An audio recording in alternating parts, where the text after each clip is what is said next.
Hello, 10 o'clock. Or if you're just getting here for the 11:30, we are so glad you're here. Either way, we live in a crazy world. I don't think I'm blowing the lid on any big information when I say that. Politically, socially, economically, there's tension everywhere that you look. And I don't say that as some kind of pastor preacher guy who's going to offer you a long explanation for what we should do. But I do say that as somebody who, as a pastor, as a local church, I think for the church around the world, the church is well positioned in these days to offer a message, a deep message of hope, a deep message of how, as Christians, we can actually make a difference with our lives. It's a deep message of hope today. It's not a message that is sort of your standard, one day we get to die and go to heaven, as if that's the grand message of hope. That is a message of hope, but it's a message of how we can engage deeply with our world, and how every single one of us in this room, your life has purpose and you can make a difference with your life. I talk to people all the time. You probably have this question in your own heart, whether you're a Christian or not. How do I make a difference with my life? How do I do something? Especially as you look out at the world, you want to know how you can make a mark on the world with your life. And several years ago, there was a sociologist from Cal Berkeley named Robert Bellah that wrote a book called Habits of the Heart. And it's a great book, but in the book, he sort of critiques this idea in America of individual expressiveness, where essentially we're all kind of out for ourselves, and the problems that creates in the marketplace, the problems that creates in the education system around the world. And at the end of the book, it's sort of a shocking conclusion. He comes to this answer, and I love this, and I think this is true. And he says this in Habits of the Heart, Robert Bellah, to make a real difference. So if you want to make a difference, what would make a difference in the world? He says, and it's not a Christian book per se, there would have to be a reappropriation of the idea of vocation or calling, a return in a new way to the idea of work as a contribution to the good of all, and not merely as a means to one's own advancement. That we would have to be people that begin to wrestle with, how do I make a contribution to society? And here's where the sort of hopeful part for us as Christians, you are not an accident today. You as a breathing person, you are not in this world on accident. God knew you were going to be here. He's not surprised that you're in this world. Maybe your parents were surprised that you're here. You ever meet somebody and they tell you a few, sentences into the conversation, I was an oops baby, which I always wonder, how did that conversation go with your parents? Like, did they tell you, we did not mean to have you? Just that's inspiring right there. I was an oops. But even if your parents were shocked that you're here, you probably put it together because you were 10 years younger than your brothers or sisters. Anyway, that's a whole other sermon. The God of heaven and earth is not surprised that you're here. And you're not in this world just to eke out existence. You're not in this world just to carve out a little niche in the marketplace for yourself so you can get a little salary. You are in this world for a purpose. God has wired you up with gifts and talents for a purpose and to contribute to the world. Western civilization is the first civilization in the history of the world that has not, we do not have an agreed upon answer for what the purpose of life is. Every other civilization, there was an answer to that question. What's the purpose? Why am I here? In our society, it's debated. You get to decide, essentially. It could be to make money. It could be faith. It could be to get a wine cellar in the basement one day. You get to pick sort of what your purpose for being in this world is all about. And so consequently, and I don't think anybody would argue with this, we live in a culture and a society, we have a lot to live with in terms of material possessions, but we seem to lack something at the foundations of our soul to actually live for. Are you with me? We have a lot to live with, but we struggle. What am I actually living for? And in the scriptures, we're going to see this today. God puts at the front of the Bible, at the very front of the conversation, this idea of purpose. And purpose is not a luxury conversation. It's not, well, after I make, a living, one day I might do something with purpose, or, maybe there's church is sort of for that. I can go to church and have a purpose at church through serving. There is that, but there has to be every day when you wake up, when your feet hit the floor, a sense, I have purpose in this world. I have a reason. God has put me in this world. And that longing, it's a divine ache to know there's a reason that you're here. And God, from the very beginning of the story, begins by telling us that we're made in the image of a God who has a purpose to him. If you have a Bible, you can turn with me to Genesis chapter 2. If you don't have a Bible, it's okay. You can follow along on the screens too. That's a great place to follow along. Genesis chapter 2, starting in verse 1. We've been in this series called Seriously, and what we've been doing essentially is we take a look at some of our values as a church, and how something gets broken in Genesis and it gets put back together in Jesus, whether it's relationships, whether it's our sense of purpose. Our sense of purpose gets broken, but we're wired up, all of us, in the image of a God. We're built in an image of a God who has a purpose. This is what the scriptures say, Genesis chapter 2, starting in verse 1. Thus the heavens and the earth were completed in all their vast array. By the seventh day, it says that God had finished the work that he had been doing. So you see this in Genesis 1. God is creating, he's innovating, he's manufacturing, he's designing a creation with aesthetic beauty and order to it.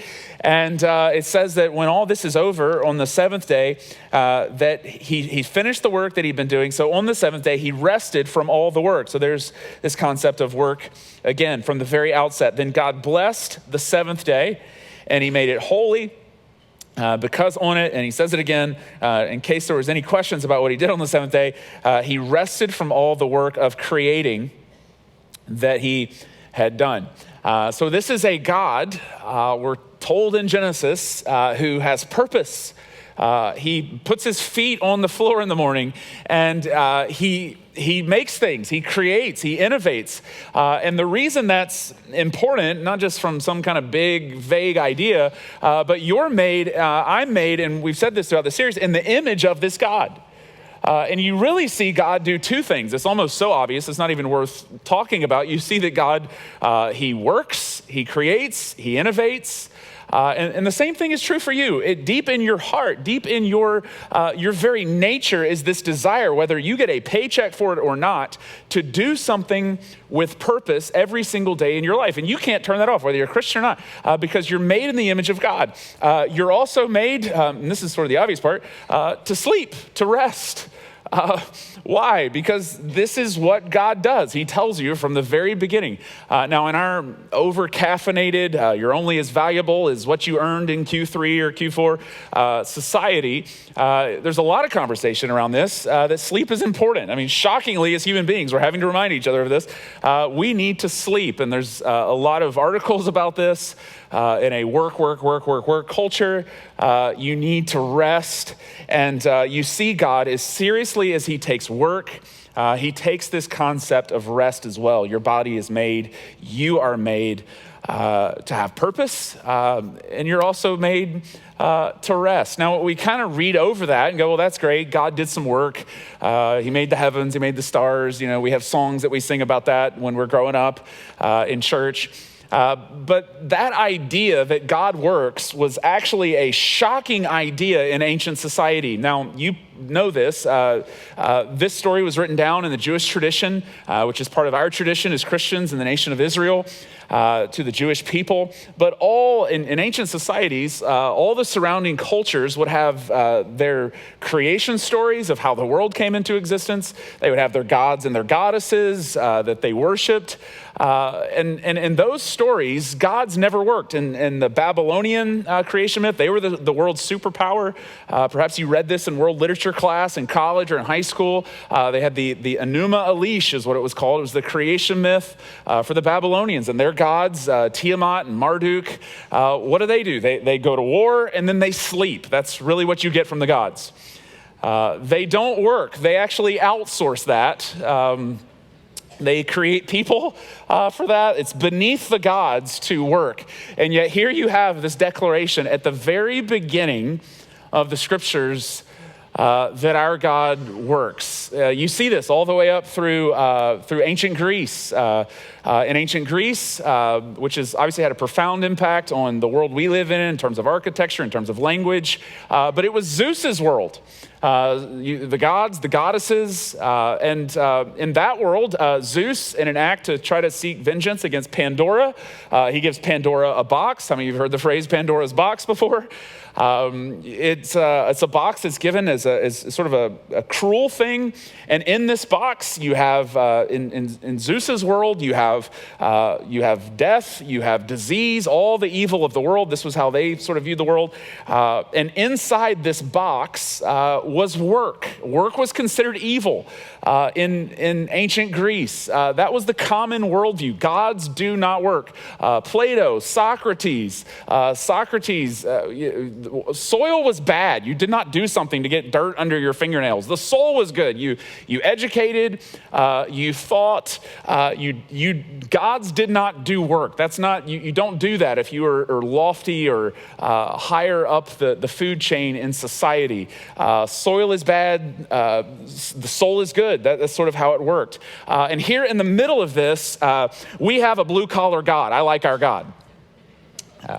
We have a God who gets a shovel out, is not afraid of digging. He's not afraid of getting some dirt under his fingernails, our God. He's a God who does some work. Perhaps you have felt at some point in your life, in your heart, there's something that you feel like you were made to do it. I've talked to many of you, moms, who will say things like raising your kids. You'll say, I feel like I was born to be a mom. Well, there's a reason for that. It's because you are made in the image of a God who brings order into chaos, who brings something into nothing. That desire to do something with purpose is in you. Maybe for you, it's, I don't know, when you cut your grass, you feel like, when you're on the John Deere, man, this is what it's all about. Never mind, this is San Diego. No one cuts their grass. I don't know what I'm talking about. Maybe you've met someone who's cut grass before. Maybe you grew up another part of the country where you cut grass. But there's probably something when you do it, you feel a sense. I was made to do this. I'm good at this. It comes natural to you. Time seems to stand still when you do it. Of course, because you're made in the image of a God who has purpose, who contributes, who creates. This is foundational to your life. You cannot just kick back in the hammock of life and just avoid having purpose. It's foundational to who you are. You see this. You're made in the image of this God who creates, who works. It says that in Genesis 1, you keep going, this creation story, Genesis 1, 2, and 3, they explain to you who you are and why you do the things that you do. And nothing else can do this except for the scriptures. Genesis 1, 2, and 3. Evolutionary theory can't do this. They'll never help you make sense of yourself. Only Genesis does this. You're made in the image of this God. It's why you long for purpose in life. It says this, that you're made in the image of him. Then God said, let us make mankind in our image, in our likeness, so that they may rule over the fish in the sea, and the birds in the sky, over all the livestock, all the wild animals, over all the creatures that move along the ground. And so there's an order to things. There's God who's in charge, and he deputizes Adam and Eve. He deputizes you and I to bring order into creation, to get dirt under your fingernails, to do something of purpose with your life. So God created mankind in his own image. In the image of God, he created them, male and female, he created them. He blessed them. We've said that throughout this series. You were blessed before you were broken. It's why there's that constant ache. What's my purpose? What am I doing? What am I doing with my life? Maybe that's the current struggle in your job. You feel like you're just earning a paycheck, but you're going, there's not purpose to this. There is this deep foundational ache to have purpose. Be fruitful and increase in number means have some babies, fill the earth and subdue it, is what God says. Fill the earth and subdue it. And so God essentially, for Adam and Eve, he creates a garden.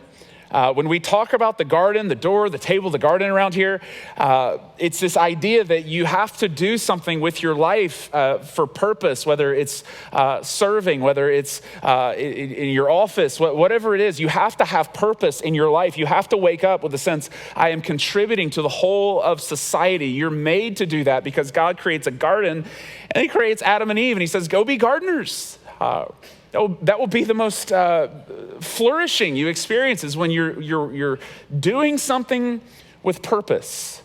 That's how the whole thing works. In Pandora's world, in Zeus's world, work is evil. You avoid it. In God's world, before the fall, work is sacred. It's beautiful. It's a reason to get up and do something. There's a reason why you have that ache inside of you. You think, and this isn't a political statement at all, but you think about our current economic systems in the world. You kind of stack those up next to God's economy. In our culture, you have capitalism. And capitalism essentially says what? It says that the professionals are elevated. If you're in technology, finance, that's a job financially at least, will be rewarding. Manual labor, blue collar work, less valuable in capitalism. Communism says essentially what? It says the opposite. It says that the manual labor needs to be lifted up. The professional needs to be brought down. These are sort of the two debated economic systems of the last 200 years. What does God's economy says? It says both are valuable. Both are needed. Both matter in the economy of God. Manual labor, professional labor. It's a message that's healing when you really see it, that all work is valuable in the eyes of God. Whatever you do, whether you are in law and you are working to bring justice into circumstances where there isn't any. You could be in medicine. You're working to bring order into broken bodies, whether you're a teacher, educator, and you're raising kids up, bringing order into their minds and heads and hearts. All work is sacred in the economy of God. It's how he built the whole thing. You drill down on that. You say, well, what kind of work specifically are we made to do? What am I supposed to do? Well, more specifically, you're created to create something. You're created to make something, because that's what this God does, and you're made in his image. It says, Genesis 1, verse 1, the whole story starts this way. I love this. In the beginning, God created. In the beginning, Elohim, Barad, he makes, he innovates, he manufactures. He puts something into nothing. He created the heavens and the earth. Now the earth was formless and empty. Darkness was over the surface of the deep. And the Spirit of God was hovering over the waters. And so what does this God do? He's creating, but at a deeper level, he's putting something into nothing. Apparently this God's some kind of entrepreneur. There's nothing there, and he says, I'm going to put something there. It's chaotic, it's formless, it's void, and he shapes it. He brings order into the chaos.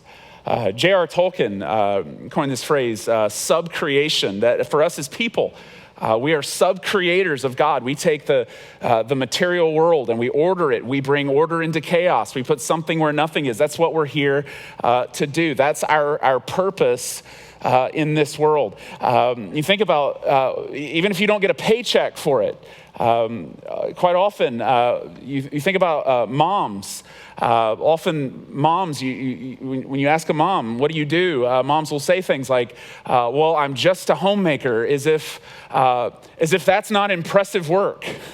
Like if you were really valuable, you'd figure out how to work Excel spreadsheets. Like that would be more, no, in God's economy, if you're a mom, what have you done? You have there was not a child, you literally made a child. Something into nothing. Don't tell me Excel is more impressive than that. And then what do? You follow this child around and you bring order into their chaos, quite often into their 30s. You're sort of sweeping up. And it's bringing order into, that's a divine call. You may not get a paycheck for it, but of course, you feel set free. You feel a sense of purpose in that work. All work is divine in the economy of God. Whatever you're doing today, at your job, you're bringing order into chaos, and you may not feel a sense of purpose, but don't tell me you don't have purpose. You do. As Christians, quite often, this is very difficult to see our work as sacred or holy, and there's a reason for that. Several years ago, a philosopher named Os Guinness wrote a book called The Call. And in that book, Os Guinness says that Christians have the hardest time seeing work that they do as sacred or as holy work.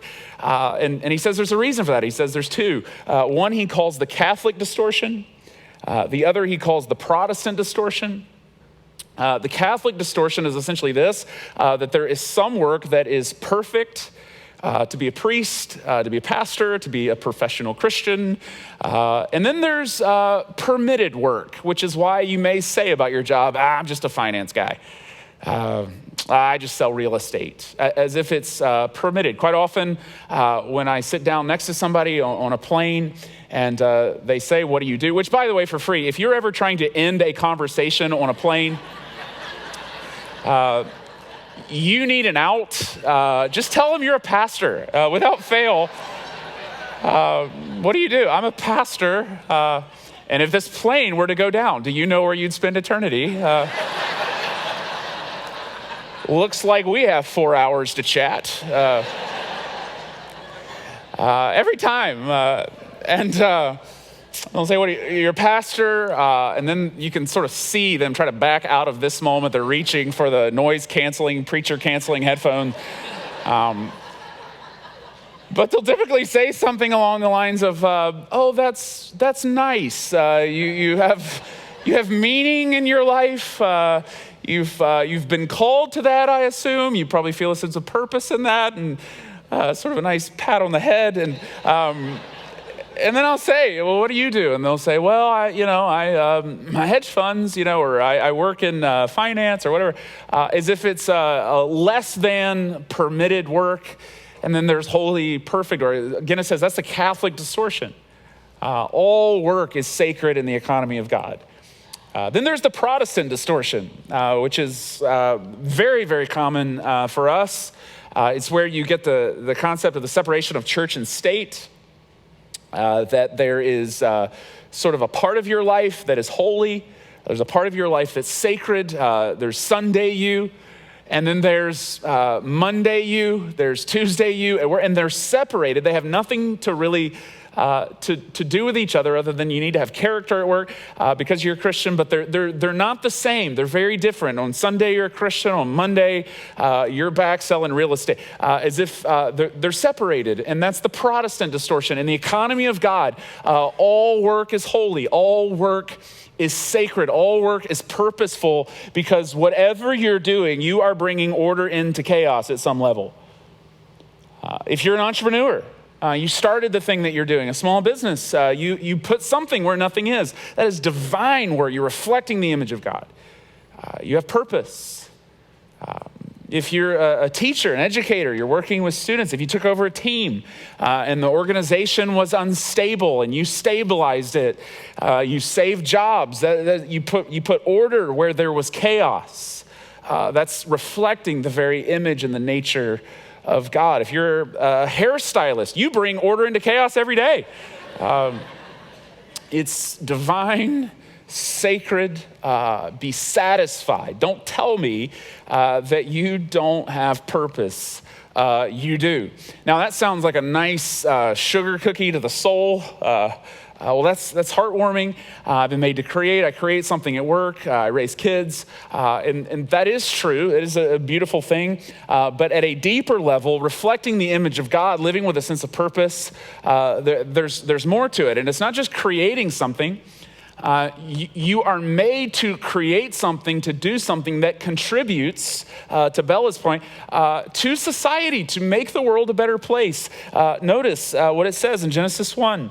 So you're made to create, and then in Genesis, God says you're made to contribute, to have domain. God blessed them and said to them, be fruitful and increase in number, fill the earth and subdue it. So this idea of subduing creation. In some translations, it says to have dominion. You've been made, there's a hierarchy to things. There's God, the ultimate authority, and he's deputized you. He's loaded you up with gifts and talents for leadership, for managing, for communicating, for innovate, whatever it may be.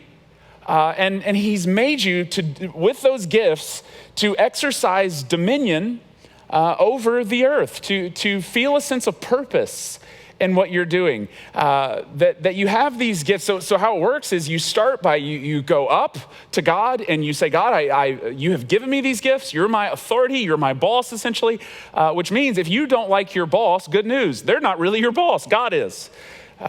Don't tell them that. But they can give you time off. They cannot give you gifts for your job. But God does that. So you go up to God, and then you go in and you say, who am I? What am I good at? How am I wired? How am I built?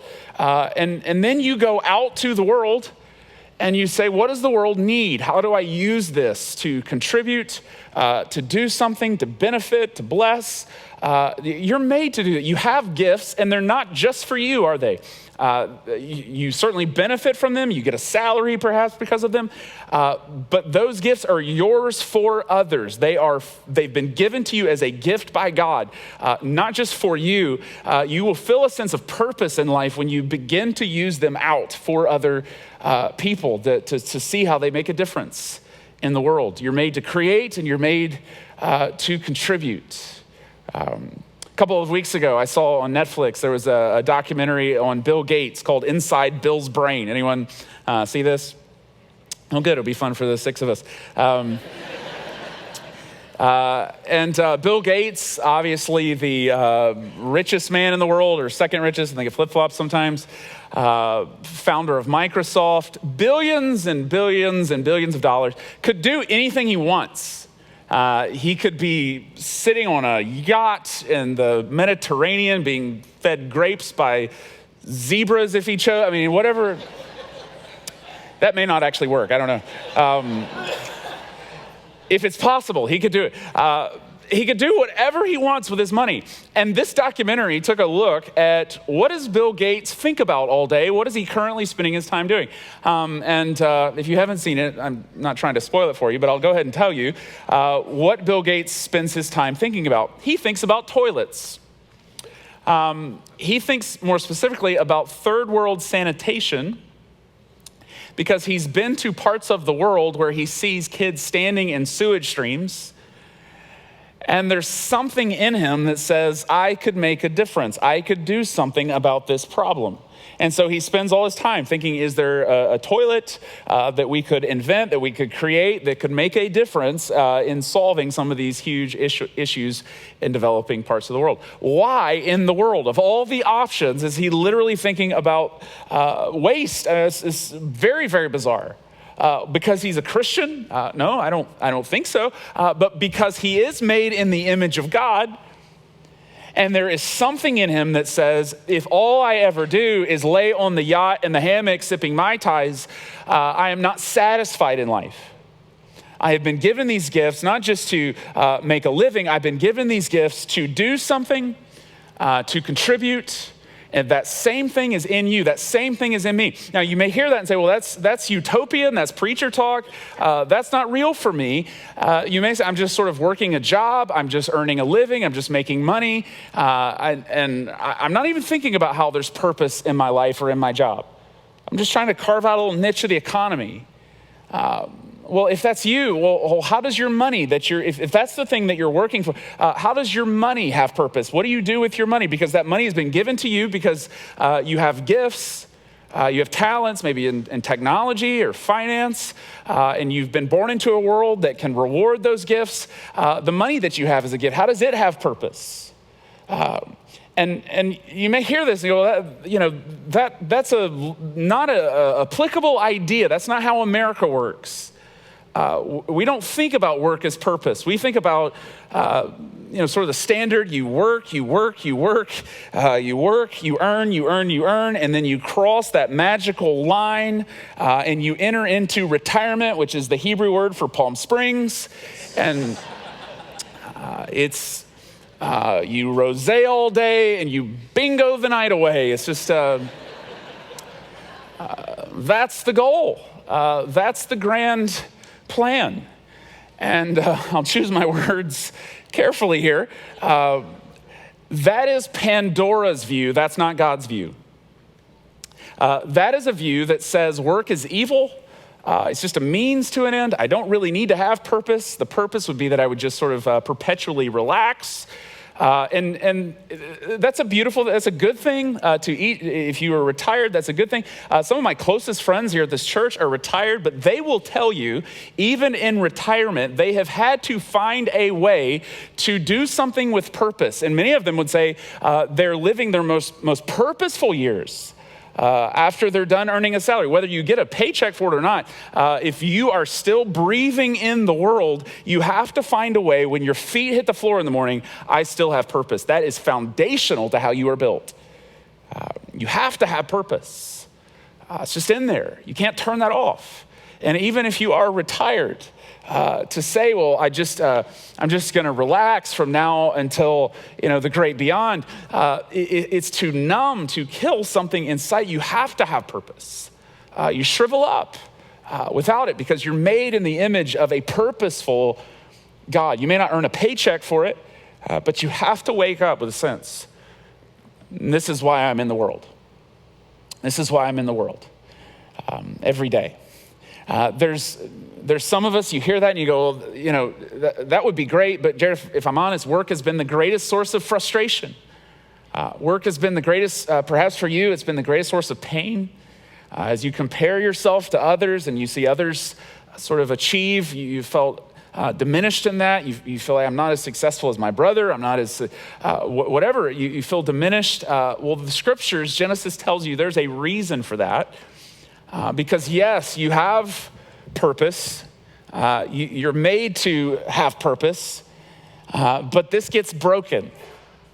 And now it's possible to live in a world where work feels meaningless. You feel devalued. You perhaps go through seasons where you miss out on the opportunity, the promotion. You may feel beat down by work. And Genesis says, well, there's a reason for that. Adam and Eve's choices, there's a curse that comes into the world. And Genesis says this is the reason why you feel that way perhaps about work, because it's broken. We're broken people with broken purposes and desires. And this is the curse. I won't spend a lot of time on it, but this is sort of the high level view of it. Genesis 3 verse 16, to the woman he said, I will make your pains in childbearing very severe. Nobody would argue with that, by the way. With painful labor, you will give birth to children. Your desire will be for your husband, and he will rule over you. And in the Hebrew language, this desire for your husband, he will rule over you. It essentially means you're going to just try to fix each other. I'll leave that right there. To Adam, he said, because you listened to your wife and ate fruit from the tree about which I commanded you, you must not eat from it. Cursed is the ground. So there's a curse. And this curse, it sounds like God's just being mean, but now we live in a dangerous world. And God puts this curse there to remind them that they need to be dependent on him as God, because now they have options. This ground is cursed because of you through painful toil. You will eat from it all the days of your life. It will produce thorns and thistles for you. And you will eat the plants of the field, but by the sweat of your brow, you will eat your food until you return to the ground. Now there's this broken thing. Essentially, here's what this means. As human beings, you will now go to love and you will go to work to be the things that justify your existence. Love and work will become the two greatest frustrations and sources of pain in your life. And nobody would argue with that. They will become the source of frustration, the source of ache. You will now turn to your job to be the thing that redeems your life, to be the thing that justifies your existence. And without that, you're going to feel as if your life, you can't justify it. You can't redeem why you're here in the world. This is why quite often, which is terrible, moms who've spent years and years raising their kids will reach a certain age and they will say, I don't feel valuable. The kids are gone. I don't know what to do with my, they're essentially saying the curse. I don't know how to redeem my life. I don't know how to justify my existence. In the corporate world, it is now possible as broken people, instead of saying, I just want to reflect the image of God and have dominion over the earth, we become people that say, I want to, because I have to justify my existence, I want to be God and I'm going to dominate. I'm going to control. Maybe you work for someone who they don't lift you up. They just, you are a means. You are just a something to you're just someone to manipulate. Because now it's possible not to exercise dominion alongside of people, but to work with people that just want to dominate. This is in the corporate, it's in the church world as well, by the where there's just this constant tension. It's broken. It's quite possible now to live in a world where if you can't redeem your life through work, what begins to happen in time, you don't feel like you can justify your existence. What will begin to happen if you don't appropriately exercise this desire for purpose to have dominion over the earth? In time, something from the earth will start to have dominion over you. Alcoholism is a great example. You go to any bar, any AA meeting in San Diego today, you will find someone on a bar stool. You will find someone in conversation about how work has broken them. They can't justify their existence, and they turn to alcohol, and instead of having dominion over the earth, we now get satisfied to let something from the earth have dominion over us, because we can't redeem our life. We don't know how to justify our life. And there's, we're going to explore this more next week. The beautiful announcement of the New Testament is that, yes, you are made to create. Yes, your life, you have this image of God inside of you. You're made to contribute.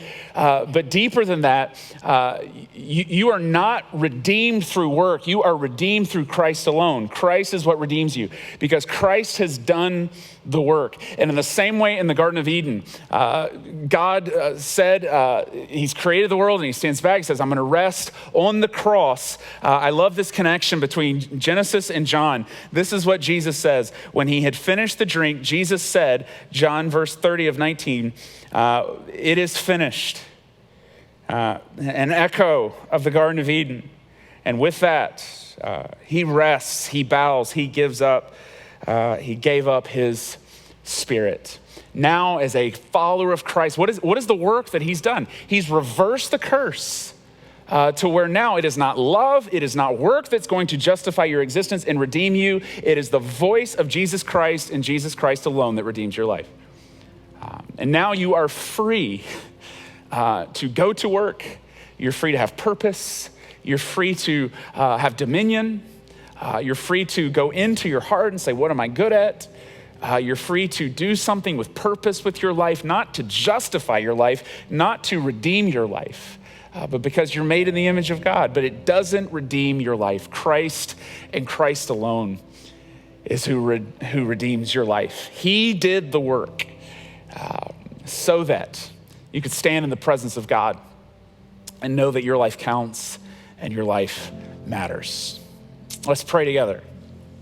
God, we were made to create, we are made to contribute, but ultimately we are made for Christ. God, I pray for somebody within the sound of my voice who got bad news at work in the last couple of weeks, and there's an ache. They can't see around it. They don't feel redeemed. They're trying to figure out, how do I, in practical ways, earn a living? How do I, in big ways, justify my existence? And I just pray, Father, would you speak over us today? You, Christ alone, you redeem our existence. You justify our life. You did the work so that we could rest in this idea that through Christ alone, not through work, not through love, our life matters and our life counts. We thank you for that.